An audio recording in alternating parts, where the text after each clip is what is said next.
사랑하는 성도 여러분, 지난 시간 우리는 하나님께서 느부갓네살 왕에게 꿈을 꾸게 하신 사건을 함께 살펴보았습니다.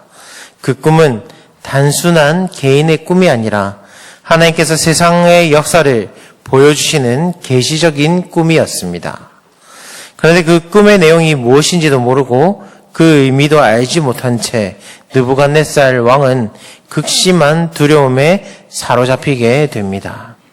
당시 느부갓네살 왕은 세계 최강의 권력을 가진 왕이었습니다. 바벨론 제국은 고대 근동을 지배하던 막강한 나라였고 느부갓네살은 그 제국의 절대 권력을 가진 군주였습니다. 그러나 성경을 보면 아무리 권세가 강한 왕이라 할지라도 하나님 앞에서는 연약한 인간일 뿐이라는 사실을 보여주고 있습니다. 그리고 하나님께서 왕에게 꿈 하나를 꾸게 하셨을 뿐인데 세상을 호령하던 왕이 밤잠을 이루지 못하고 불안에 떨고 있는 것입니다. 이것이 바로 인간의 한계입니다. 인간은 아무리 힘이 있고 지혜가 많고 권력이 있다 하더라도 하나님이 허락하지 않으시면 아무것도 할 수 없습니다. 그래서 왕은 바벨론의 모든 지혜자들을 불러옵니다. 갈대아의 술사들, 점성가들, 마술사들, 그리고 지혜자들을 모두 불러서 말합니다.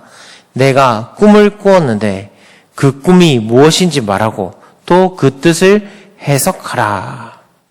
사실 이것은 불가능한 요구였습니다. 꿈을 꾸는 사람도 기억하지 못하는 그 꿈의 내용을 다른 사람이 맞추라는 것은 쉽지 않은 일이고 불가능한 일이지요. 그래서 바벨론의 지혜자들은 왕에게 이렇게 말합니다. 왕께서 꿈을 말씀하시면 우리가 해석하겠습니다. 그러나 왕은 꿈의 내용부터 말하라고 요구합니다. 만약에 꿈의 내용부터 말하지 못하면 모두 다 죽이겠다라고 명령합니다. 결국 아무도 꿈의 내용을 말하지 못했습니다. 그래서 왕은 분노합니다. 그리고 바벨론에 있는 모든 지혜자들을 죽이라는 명령을 내립니다. 이 명령 때문에 오늘 본문에 다니엘과 세 친구들도 죽을 위기에 처하게 됩니다. 그들은 꿈과 아무 상관도 없었지만 바벨론의 지혜자 집단에 속해 있었기 때문에 함께 죽임을 당할 상황이었습니다. 그러나 바로 이 위기의 순간 하나님께서 놀라운 일을 행하십니다. 하나님께서 다니엘에게 은밀한 것을 보여주시고 왕의 꿈의 내용과 그 해석을 알려주십니다. 오늘 우리는 이 본문을 통해 하나님께서 우리에게 어떤 교훈을 주신지 함께 살펴보려고 합니다. 첫 번째로 우리가 함께 살펴볼 내용은 위기의 순간에 다니엘과 세 친구들은 하나님께 기도했다라는 사실입니다.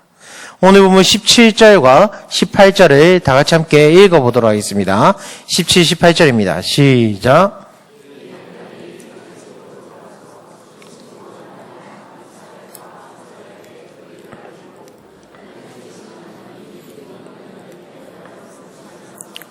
다니엘과 그 친구들이 바벨론의 다른 지혜자들과 함께 죽임을 당하지 않게 하시기를 그들로 하여금 구하게 하니라. 아멘. 여기서 우리는 다니엘의 믿음을 볼 수 있습니다. 다니엘은 왕의 명령이 떨어졌다라는 사실을 아리옥을 통해 알게 됩니다. 곧 죽을 수도 있는 상황입니다. 인간적으로 보면 너무나 절망적인 상황입니다. 그런데 그때 다니엘이 가장 먼저 한 행동이 무엇입니까? 바로 기도였습니다. 다니엘은 먼저 친구들을 불러 모읍니다. 그리고 함께 하나님께 기도하기 시작합니다. 여기서 우리는 매우 중요한 신앙 원리를 발견하게 됩니다.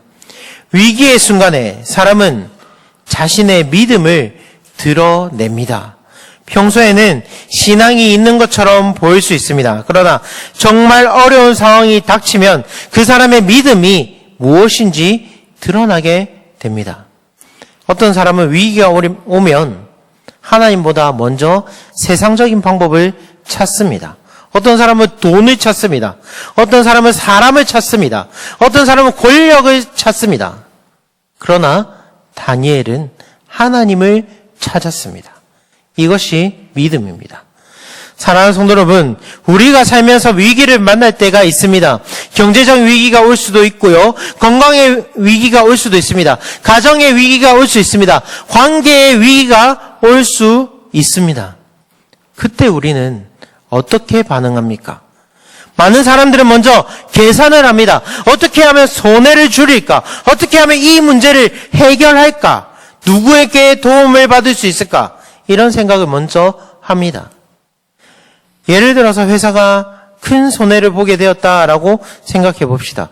3억 원의 손해가 발생했습니다. 그러면 가장 먼저 무엇을 하시겠습니까? 은행 대출을 알아봅니다. 투자를 받을 수 있는지 알아봅니다. 비용을 줄이기 위해서 구조조정을 고민합니다. 이렇게 사람은 먼저 자신의 방법으로 문제를 해결하려 합니다. 그러나 다니엘은 달랐습니다. 다니엘은 자신의 힘으로 해결할 수 없는 문제라는 것을 알았습니다. 그래서 하나님께 나아갔습니다. 이것이 믿음의 사람의 모습입니다. 또 한 가지 중요한 사실이 있습니다. 다니엘은 혼자 기도하지 않았습니다. 친구들과 함께 기도했습니다. 본문에 보면 하나냐, 미사엘, 아사랴 이 세 친구에게 상황을 알리고 함께 기도합니다. 이것은 매우 중요한 신앙의 모습입니다. 신앙은 혼자 싸우는 것이 아닙니다. 하나님은 공동체를 통해 역사하십니다. 초대교회도 마찬가지였습니다. 사도행전 12장에 보면 베드로가 감옥에 갇히게 됩니다. 헤롯 왕이 베드로를 죽이려 합니다. 그때 교회는 무엇을 했습니까? 성경은 이렇게 말합니다. 교회는 그를 위하여 간절히 하나님께 기도하더라. 그 결과 하나님께서 천사를 보내셔서 베드로를 감옥에서 구출하십니다. 기도하는 공동체는 강합니다. 기도에는 능력이 있습니다. 왜냐하면 하나님이 살아계시기 때문입니다. 기도는 단순한 심리적인 위로가 아닙니다. 기도는 하나님과 연결되는 통로입니다. 기도는 하늘의 능력이 땅에 내려오는 통로입니다. 기도의 중요성을 알려주는 한 예화가 있습니다. 동아일보에서 한 기사를 냈는데 불임 환자가 아기를 가지지 못하는 환자가 전혀 모르는 사람의 기도를 받아도 임신에 성공할 확률이 2배나 높다라는 연구 결과가 한 미 의료진에서 냈다고 뉴욕타임즈가 2001년 10월 2일에 냈다라고 했습니다.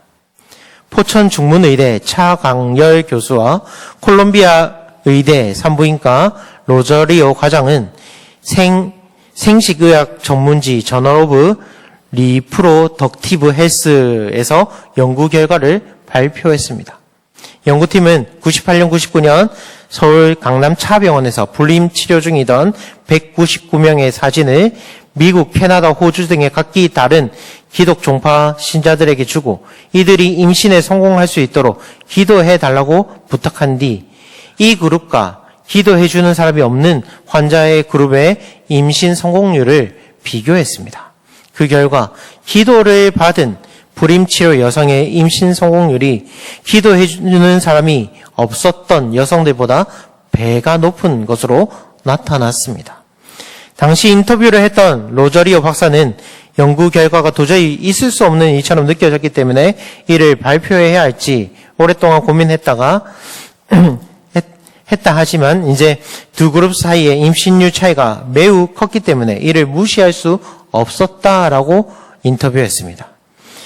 또 뉴욕타임즈는 이전 연구에서 전혀 모르는 사람의 기도가 심장 질환 환자의 치료에도 도움이 된다라는 결과가 나왔었다라고 덧붙였습니다. 이처럼 기도의 힘은 위대합니다. 하나님께서는 살아계시기에 성도들이 기도하는 것을 들어주시고 응답해 주십니다.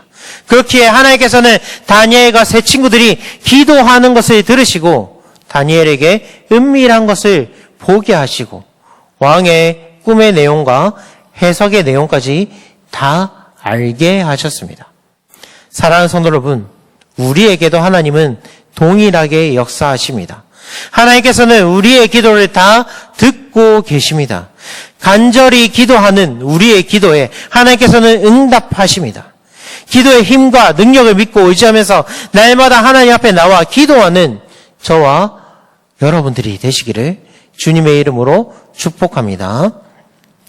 두 번째로 우리가 살펴볼 내용은 하나님께서 다니엘에게 은밀한 것을 보게 하셨습니다. 오늘 보면 19절을 다 같이 함께 읽어보도록 하겠습니다. 19절입니다. 시작.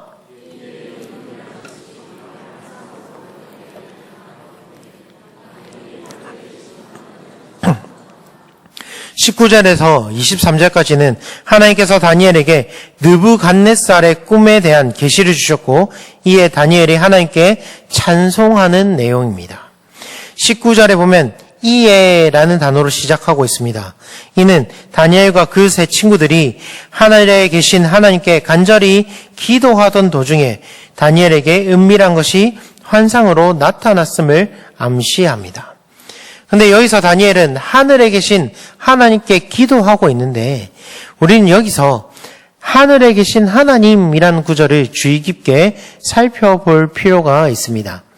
하나님께서 하늘에 계시다라는 말은 큰 의미가 있습니다.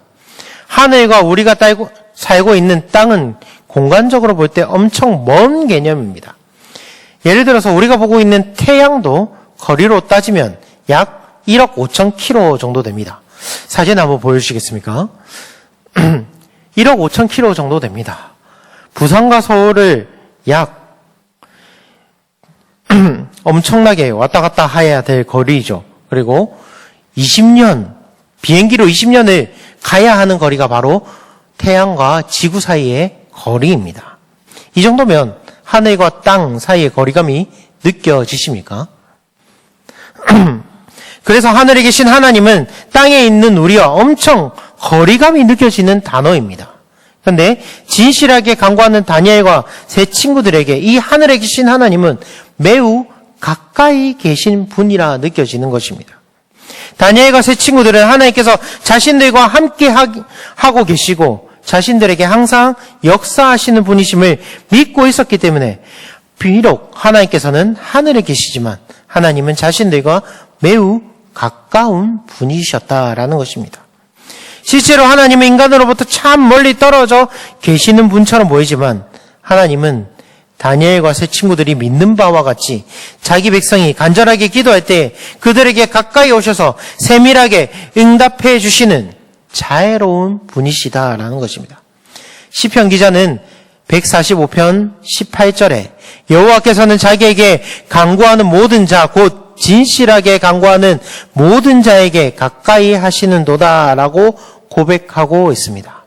이처럼 하나님을 믿고 간절하게 기도하는 다니엘과 세 친구들에게 하나님께서는 그들을 죽음에서 건지시기 위해서 다니엘에게 은밀한 것을 환상으로 보여주고 계십니다. 여기서 19절에서 중요한 단어가 하나 더 있습니다. 그것은 바로 은밀한 것입니다. 아람어로 이 단어는 라즈라고 합니다. 이 단어는 숨겨진 비밀, 인간이 알 수 없는 하나님의 비밀이라는 의미를 가지고 있습니다. 즉, 느부갓네살의 꿈은 인간의 지혜로 알 수 있는 것이 아니었습니다. 오직 하나님만 아시는 비밀이었습니다. 그래서 바벨론의 지혜자들은 전혀 알 수 없었습니다. 그러나 하나님께서는 다니엘에게 그 비밀을 보여주셨습니다. 이후 다니엘은 하나님을 찬양합니다. 20절에서 이렇게 다니엘은 고백합니다. 지혜와 능력이 그에게 있도다. 여기서 우리는 하나님에 대한 중요한 진리를 발견합니다. 하나님은 지혜의 근원이시다라는 것입니다. 세상의 모든 지혜는 하나님으로부터 옵니다. 과학도, 철학도, 학문도, 지식도 궁극적으로는 하나님께서 주신 것입니다. 그래서 잠언 9장 10절은 이렇게 말합니다. 여호와를 경외하는 것이 지혜의 근본이요. 아멘. 또한 하나님은 역사의 주관자이십니다. 21절에 보면 이렇게 말합니다. 그는 때와 계절을 바꾸시며 왕들을 폐하시고 왕들을 세우시며. 이 말씀은 매우 중요한 말씀입니다. 세상 역사는 우연히 움직이는 것이 아닙니다. 하나님께서 다스리시는 것이다라는 겁니다. 나라가 세워지는 것도, 나라가 무너지는 것도, 왕이 세워지는 것도, 왕이 패해지는 것도 모두 하나님께서 주관하고 계시다라는 것입니다. 그 하나님께서 다니엘에게 환상의 내용을 보여주십니다. 그 환상의 내용은 23절에서 다니엘이 고백합니다. 곧 주께서 왕의 그 일을 내게 보이셨나이다. 아멘. 하나님께서 은밀하게 보내신 그 환상에서 느부갓네살이 꿨던 꿈의 내용을 알려주시고 또 그 꿈이 어떤 것을 의미하는지 다니엘에게 알려주셨다라는 것입니다. 사랑하는 성도 여러분, 하나님께서는 위기의 순간 하나님 앞에 간절하게 기도하며 나아갔던 다니엘과 세 친구들의 기도에 응답하셔서 다니엘에게 환상을, 그 꿈을 해석할 수 있도록 그 내용을 알려주시고 그 꿈이 어떤 것을 의미하는지 알려주셨습니다. 그 하나님은 동일하게 우리의 기도에 응답해 주시는 분이십니다. 우리가 고민하고 있는 것들, 우리의 모든 문제들, 하나님 앞에 간절히 기도할 때 하나님께서 우리의 기도에 응답해 주시고 우리의 모든 문제를 해결하여 주십니다. 그 우리의 기도에 응답해 주실 하나님을 기대하면서 하나님께 날마다 기도하시는 우리 성도 여러분들이 되시기를 축복합니다. 말씀을 마무리하겠습니다. 죽음이라는 위기가 눈앞에 있어도 다니엘은 자신의 힘으로 그 위기를 헤쳐나가려 한 것이 아니라 하나님께 기도하며 나아가는 것을 보았습니다. 그렇게 하나님을 의지하며 기도함으로 나아가니 하나님께서 그 간절한 기도에 응답하여 주셔서 은밀한 중에 환상을 보여주시고 왕의 꿈의 내용을 그리고 그 해석을 알려주셨습니다. 우리도 우리의 삶에 어려움이 있을 때, 위기가 눈앞에 닥쳐 있을 때 내 힘으로 모든 것을 해결하여 드는 것이 아니라 오직 하나님 앞에 엎드리어 간절하게 기도해야 합니다. 그때 하나님께서 우리의 기도에 응답해 주시고 모든 어려움을 해결하여 주실 것입니다. 그 은혜를 누리며 기도하기에 힘쓰는 저와 여러분들이 되시기를 주님의 이름으로 축복합니다.